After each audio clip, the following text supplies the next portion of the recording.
बिस्मिल्लाहिर्रहमानिर्रहीम। अस्सलाम वालेकुम सामीन। जमात दहम में मज़मून शामिल है उर्दू का, वो है शजरकारी, दरख्त लगाना, इसकी अहमियत, अफादियत। अपने लेक्चर को इंटरेस्टिंग बनाने के लिए, दिलचस्प बनाने के लिए बच्चों के लिए खूबसूरत सी ये तमाम क्रिएटिविटी की गई ताकि वो शौक़ से पढ़े और इसे याद करें। उम्मीद है आपको वीडियो पसंद आएगी। लाइक और कमेंट कीजिएगा।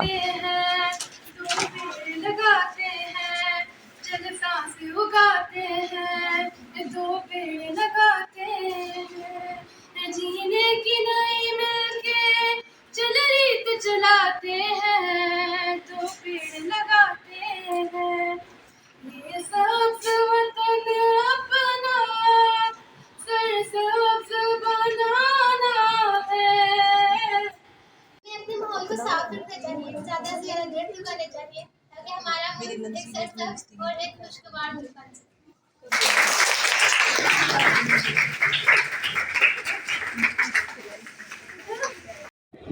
दहम ए, दहम बी और दहम सी, इन सब जगहों पे बच्चों ने नहायत खुशकुन अंदाज़ में ये लेक्चर भी अटेंड किया और हमारी कोशिश ये थी कि उन्हें उसी के उसी वक्त इन सब चीज़ों की समझ भी आ जाए, पूरी भी हो जाए।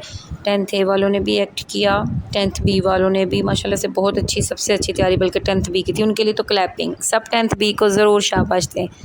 और 10th सी वालों ने भी अच्छा क्रिएटिव माहौल उनके लिए मैंने जो क्रिएट किया था, उनको फिलबदी मौजू भी दिए और उन्होंने उस पर बात की, बोला, उनके लिए बहुत हौसला अफजाई। और 10th ए, बी, सी तीनों ज़बरदस्त, सब के लिए शाबाश।